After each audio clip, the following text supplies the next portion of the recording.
사도행전 3장 우리 4절에서 8절까지 같이 한번 합독하도록 합니다. 베드로가 요한과 더불어 주목하여 이르되 우리를 보라 하니 그가 그들에게서 무엇을 얻을까 하여 바라보거늘 베드로가 이르되 은과 금은 내게 없거니와 내게 있는 이것을 네게 주노니 나사렛 예수 그리스도의 이름으로 일어나 걸으라 하고 오른손을 잡아 일으키니 발과 발목이 곧 힘을 얻고 일어서서 걸으며 그들과 함께 성전으로 들어가면서 걷기도 하고 뛰기도 하며 하나님을 찬송하니. 아멘. 좋은 아침입니다. 오늘 이 새벽에는 나의 관심이 어디 있는가라는 제목으로 우리 하나님의 음성을 들어야 되겠습니다. 우리의 관심이 하나님의 관심과 맞으면 이제 그건 잘 사는 거예요. 그런데 나의 관심이 하나님의 관심에는 일도 없고 전부 주변 것들, 서론적인 거, 육신적인 거 거기에 관심이 있으면 이제 하나님의 역사는 경험을 못하는 줄 알면 됩니다. 이 하나님의 기적과 역사는 언제 일어나는가? 하나님의 관심 속에 내가 있으면 돼요. 내 관심이 하나님의 관심으로 충만해져 있고 24시 되면은 그때는 이제 역사가 일어나게 되겠죠. 왜요? 성경에 가서 보니까 요셉이 그랬잖아요. 온통 하나님이 꿈에 주신 거기에 관심이 집중돼 있었죠. 그러니까 그러한 악조건의 가정 환경 속에서도 원망불평 안 하잖아요. 도달지 않고 형들에게 미움을 받아서 팔리고 노예가 되고 그래도 요셉의 관심은 하나님이 주신 하나님의 관심 언약을 다 붙잡고 가문 보고마 애굽 보고마 세계 보고마 이거 언약 잡고 가는 겁니다. 감옥 가도 상관없어요. 총리가 돼도 상관없고요. 왜냐? 온통 관심이 하나님의 관심 속에 있어서 그렇거든요. 그러면 잘 사는 거예요. 그러면 되는 겁니다. 전부 보세요. 하나님이 우리를 이 땅에 보내실 때는 하나님의 관심 속에서 우리가 이 땅에 왔잖아요. 그러면 하나님의 관심을 이루어 드리면서 살다 가면 가장 잘 사는 거예요. 하나님의 관심은 어디 있는가? 우리가 들었죠. 한 영혼에게 있다. 그리고 한 영혼을 가슴에 품은 전도자에게 있다. 그러면 그 전도자가 한 영혼을 품기 위해서 현장으로 나갈 때 그때 하나님이 만남을 주시고 거기에 하나님의 기적의 역사는 나타난다. 그렇게 말씀을 주셨잖아요. 그런데 사람은 관심이 자꾸만 다른 데 있어요. 관심이. 이게 사탄이라는 이 존재가 우리 관심을, 우리 시선을, 우리 마음을 눈에 보이는 곳으로만 자꾸 끌고 가요. 근데 우리가 그걸 알고 넘어가지 않아야 되는데 자꾸 걸려든단 말이죠. 제가 지난 주간에 예수는 역사다라는 그런 영화를 봤어요. 집에서 인터넷으로 이렇게 다운받아서 봤는데 그건 실화거든요, 실화. 그리고 그 책으로도 나와 있고요.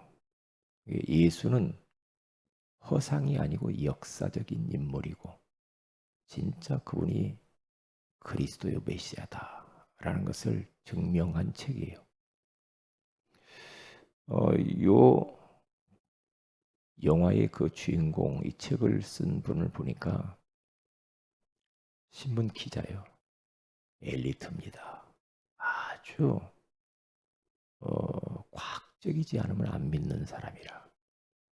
그런데 아내가 여러 가지로 환경이 어려워서 어, 예수를 믿죠. 어느 중년 부인을 통해서 예수를 믿어요.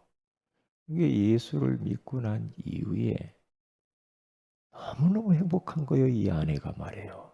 너무너무 좋은 거예요. 그러니까 이제 주일날 되면 이제 아이를 데리고 이제 교회로 가서 그렇게 은혜를 많이 받아요.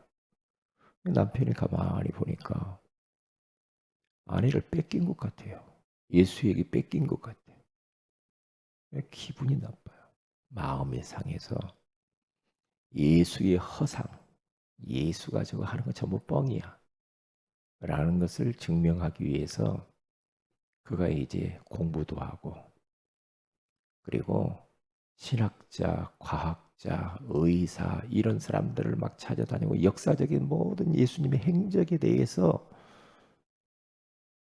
막 공부하고 몸부림을 칩니다. 예. 그래서 예수의 부활, 이것은 가짜라는 것을 증명하고 싶은 거예요. 무슨 부활이냐? 어? 그런데 그것을 연구하다가 그가요 아내하고 막 다투기도 하고 막 못 살 것 같아요.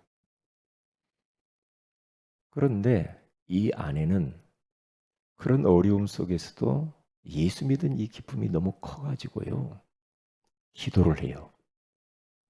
어떤 기도를 하냐면 에스겔서 36장 26절, 제가 그 성구를 몇 번 이야기했죠. 육신에서 굳은 마음을 제거하시고 살같이 부드러운 마음을 주세요. 부드러운 마음. 그거 그 성경 구절 딱 붙잡고 이분이 계속 아내가 남편을 위해서 기도합니다. 하나님은 정말로 예? 저 딱딱한 마음, 굳어버린 마음, 완악한 마음 부드럽게 해주세요. 살같이 부드럽게 해주세요. 예수 뵙게 해달라고. 그렇게 계속 기도를 하는데 그 기도 응답이 돼요. 어느 날 남편이 다 연구를 해보고 난 뒤에 예수 앞에 무릎을 꿇습니다. 맞구나.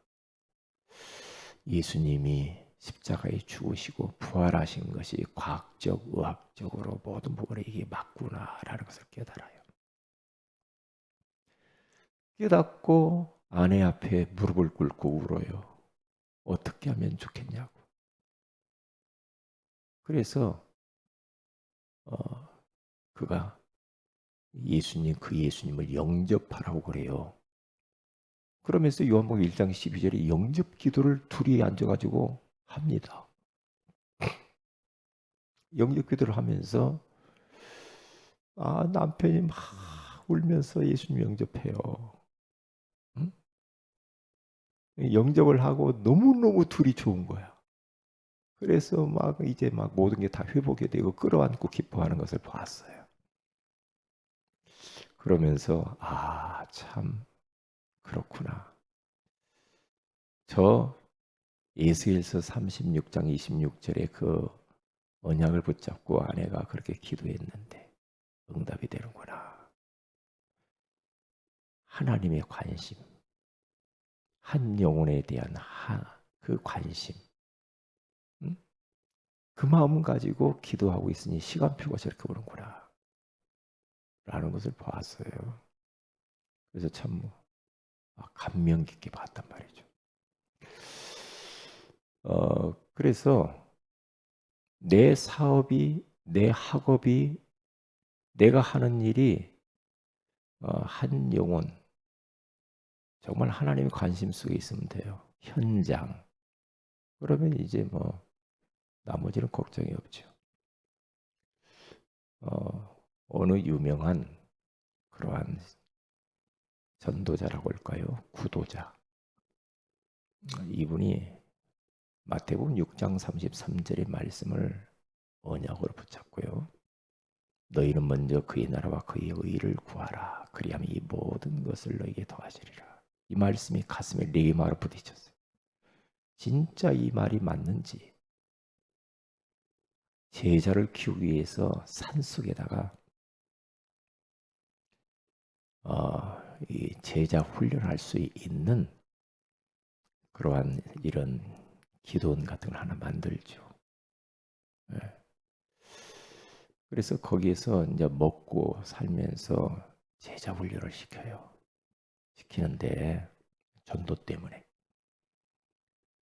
그런데 진짜 내가 전도자를 키우고 제자 훈련하는 이것만을 하면 하나님이 어떻게 채우시고 먹이는 걸 한번 보자 진짜.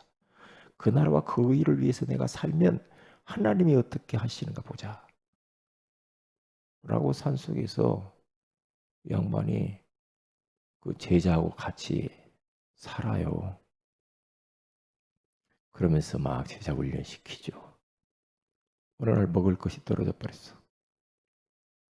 떨어졌는데 이제 그 밑에 있는 심부름 하는 자가 선생님 먹을 것이 딱 떨어져서 어떡하죠? 어떡하죠? 우리가 기다려보자. 기도하자. 우리 어디서 지금 이 산속에서 먹을 거 구할 거 없지 않냐? 기다려보자. 하나님이 분명히 채우실 거야. 그런데 밤늦은 밤에 발자국 소리가 들립니다. 멀리서. 그게 바로 뭐냐? 그 산골짜기 안에 제자 훈련 받으려고 한 팀이 오는 거예요. 찾아서 오는데 그들이 오면서 그냥 온 게 아니라 먹을 것을 다 싸가지고 와가지고 하나님이 이렇게 채우시는구나를 깨달아요. 그렇구나. 전도자, 선교사, 진짜 그 나라와 그 의를 위해서 사는 자를 하나님이 완벽하게 이렇게 채우시는구나. 저는 이 말씀을 딱 듣는데요. 그래 말이야. 응? 그렇구나. 하나님의 말씀은 반드시 성취되거든요. 반드시. 그래서 우리는 언약 붙잡으라는 말이 그 말입니다. 이번 주간에 하나님께서 성전 미문에 앉아있는 안전뱅에게 우리 마음에 관심을 두라고 그러잖아요. 하나님의 관심이 거기에 있으니까. 그러면 2000년 전에 이 안전뱅이가 일어났는데 지금도 예수 그리스도의 이름으로 우리가 복음을 전하면 똑같은 사도행전적인 역사는 나타나게 돼 있다는 거죠. 이 사도행전의 역사는 이제 멈춘 것이 아니고 끝난 것이 아니라 우리는 사도행전 29장을 써나가야 되는 것이다. 그래야 되겠죠. 왜요? 말씀은 이건 영원한 거거든요. 지금도 이 말씀은 살아서 역사하고 있거든요. 그렇기 때문에 우리의 관심을 하나님의 관심 속에 두면 돼요. 그래서 에베소서 2장 20절에서 22절에 가서 보면은 이렇게 전도해서 영혼들이 교회 안에 오고 그리고 우리가 이렇게 훈련받고 이렇게 하면서 하나님이 거하실 처소 성전을 서로 지어져 가느니라 그래요. 성전을 지어 가야 해요. 하나님 나라를 완성해 가는 거예요. 하나님의 성전을 완성해 가는 거예요. 왜요? 하나님이 거하실 처소가 되게 해요. 그래서 바울은 그렇게 본 겁니다. 그래서 이방인도 유대인도 그런 사람들이 다 그리스도를 통하여서 다 하나님 품으로 돌아. 그래서 우리가 전도 운동을 하는 것은 하나님의 성전을 하나씩 완성해 가고 있는 과정이다. 그렇다고 한다면 우리의 모든 미래는 걱정할 게 없다. 그 일을 위해서 내가 공부하고 사업하고 일을 하고 모든 것을 한다. 걱정할 것이 없죠. 그래서 빌립보서 4장 19절에 가서 보면은 하나님이 그리스도 예수 안에 영광 가운데 너희 모든 쓸 것을 채우시리라. 다 채우신다는 거죠. 다 채우신다는 거죠. 이런 역사는 어디에서 많이 일어나는가? 현장에서. 현장에. 선교 현장, 전도 현장. 진짜 아무도 눈길을 주지 않는 그곳. 무너져 버린 인생들. 방치된 우리 후대들. 어떻게 살리지? 어떻게 살릴까? 아모스서 8장 11절에서 13절에 가서 보면은 양식이 없어 주림이 아니며 물이 없어서 가람이 아니라 여호와의 말씀을 듣지 못한 기갈이라. 지금 현장에는 얼마나 사람들이 하나님의 말씀에 목말라서 다 쓰러지는지 몰라. 그래서 말씀을 얻어먹으려고 구하려고 이 바다에서 저 바다 끝까지 돌아다닙니다. 북쪽에서 동쪽까지 돌아다니면서 말씀을 구하나 떼어줄 사람이 없어. 그래서 아름다운 처녀와 젊은 남자들이 가라여서 다 쓰러지느니라. 다 쓰러져 버린대요. 큰일 났죠. 우리가 잘 알지 않습니까? 에레미야 예가 4장 1절에서부터 쭉 보면은요. 4절에 어린아이가 혓바닥에 입천장에 달라붙어 그들이 떡을 구하나 떼어줄 자가 없더라. 왜? 사람들의 관심이 다 다른 곳에 다 가버렸어. 지도자들이 다 목회자들이 전도자들이 중직자들이 마음을 다 다른 데가 있어. 그러니까 지금 영혼들이 말이요 말씀 또 먹고 싶은데 혓바닥에 입천장에 달라붙어가지고 다 쓰러져 버립니다. 그래서 우리의 관심만 조금만 바꾸면 되거든요. 뭘 어떻게 얼마나 잘하냐 못하냐 문제가 아니라 내 관심이 어디 있는가 우리 마음의 중심을 한번 살펴보는 게 굉장히 중요합니다. 그래. 내가 남들처럼 많은 전도를 못하지만은 진짜 내 마음의 중심만큼은 전도를 어떻게 해야지 라고 하는 고민을 해야 돼. 어떻게 전도할까? 어떻게 내가 영혼들을 살리지? 라고 하는 그 생각만 있으면 되는 거예요. 그걸 놓고 기도하면서 그걸 놓고 준비하고 어떻게 살릴까? 네. 다른 것은 우리는 뭐 그렇게 관심 그렇게 둘 것이 없을 것 같은데요. 진짜 복음을 우리가 알면. 그래서 오늘 또 나의 관심이 어디 있는가 한번 딱 이렇게 좀 묵상을 한번 해보세요. 그러면서 대상자를 놓고 기도하시고요. 저 대상자를 어떻게 전도할까? 그 자체가 이제 하나님이 기뻐하시는 거예요. 어떻게 할까? 어떻게 하지? 그러면 되는 겁니다. 우리가 뭐 뛰어나게 그렇게 못할지라도 그러면은 거기에 이제 하나님이 역사하셔요. 거기에. 그러면 하나님 다 알고 영혼을 붙이죠. 영혼을 붙이게 돼 있어요. 오늘 또 날씨가 참 무덥습니다. 누가복음 15장에 가서 보면은 탕자의 비유가 나오잖아요. 아버지한테 자기 목 분깃을 달라고 해가지고 집을 떠납니다. 집을 나가는 그 순간부터 아버지는 아들을 잊어본 적이 없어. 문 열어놓고 계속 아들이 언제 오나 언제 오나 기다리죠. 뭐 바깥에 나가서 아들이 언제 오나 저거 집 나가가지고 저렇게 고생할 텐데 아버지는 다 알거든. 그러니까 쫄딱 망해가지고 저기 거지 같은 하나 아이가 걸어오는데 이거 자기 아들이라. 그러니까 아들이 아버지한테 뛰어오는 것이 아니라 아버지가 막 달려가서 끌어안죠. 아들을 끌어안아요. 그러면서 잔치를 벌이죠. 그런데 첫째 아들은 관심이 없어. 그게 바로 교회 안에 있는 기존 성도들을 말하는 거예요. 집 나간 그 동생 생각도 안 해요. 내 아버지는 온통 관심이 그 집 나간 자식한테 있잖아요.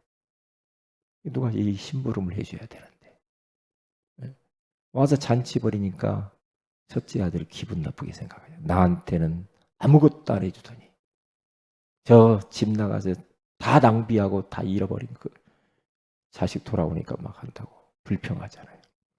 하나님의 관심은 지금 집 나간 영혼들이겠단 말이에요. 집 나간 영혼들이 길거리에서 지금 얼마나 사탄에게 처절하게 비참하게 모든 걸 다 도적맞고 있습니까? 안타깝잖아요. 그러한 영혼들의 마음을 다 가지면서 구원의 길을 또 그리고 기도하시면서 내 마음의 중심을 거기에 두면 하나님께서 우리에게 귀한 영혼들을 붙이게 될 줄로 믿습니다. 기도합니다. 하나님 고맙습니다. 오늘 이 새벽에도 우리에게 말씀으로 찾아와 주시니 고맙습니다. 나의 관심이 하나님의 관심 속에 있게 하옵소서. 정말 내 관심이 다른 곳에 있었다고 한다면 용서하여 주시고 이번 주 말씀을 붙들고 관심을 바꿈으로 말미암아서 하나님의 산 역사들을 우리 모두가 다 경험하게 하여 주시옵소서. 날씨가 무덥습니다. 하나님 무더위 속에서 지키시고 코로나 가운데서 지키시고 특별히 우리 정호진 안수집사님에게 두통이 사라지게 하시고 그리고 또 열이 떨어지게 하여 주시옵시고 빨리 건강이 정상으로 돌아오게 하옵소서. 감사하고 주 예수 그리스도 이름으로 기도합니다. 아멘. 하늘에 계신 우리 아버지 이름이 거룩히 여김을 받으시오며 나라의 임하오시며 뜻이 하늘에서 이룬 것 같이 땅에서 이루어지이다. 오늘날 우리 일월 양식을 주시고 우리가 우리에게 준 자를 사해 준 같이 우리 죄를 사하여 주시고 우리를 시험에 들게 하지 마옵시며 다만 악에서 구하시옵소서. 내게 나라 권세와 영광이 아버지께 영원히 있사옵나이다. 아멘. 기도하십시다.